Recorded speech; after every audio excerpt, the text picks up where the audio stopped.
তোরা সবাই শুন, এবার যেরকম করে হোক আমাকে ভোট দিতে হবে। যত টাকা লাগুক আমি সব দিতে রাজি আছি তোদেরকে।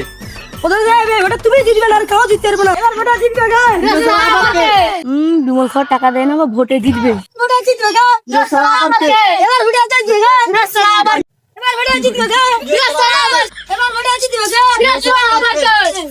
দেখ ভোটের টাইমে নেতা মন্ত্রী দেখা যায়, ভোট শেষ হয়ে গেলে আর দেখতেই পাবি না। ঠিক বলেছিস রে ভাই। ভোটে জিতবে গা এবার ভোটে জিতবে গা। আমরা মন্ত্রী কাছে দিচ্ছি দাও, একটা করে মাসে মাসে রাশিয়ান দিবে, কন্ট্রোলে চাল দিবে, আটা দিবে, গম দিবে, পিঁয়াজ দিবে, রাস্তা দিবে, মুই দিবে, জমি দিবে, গার্লফ্রেন্ড দিবে, মাসে মাসে 3টা করে গার্লফ্রেন্ড, যখন জিতছিল তত পয়সা, ডবল পয়সা। এইবার ভোটে জিতবে কে? এই ভোটে জিতবে কে? এই ভোটে জিতবে কে? এই চিত্রকে ভোট দাও। আমাদের নেতা তোমাকে দিবে, এবার ভোটে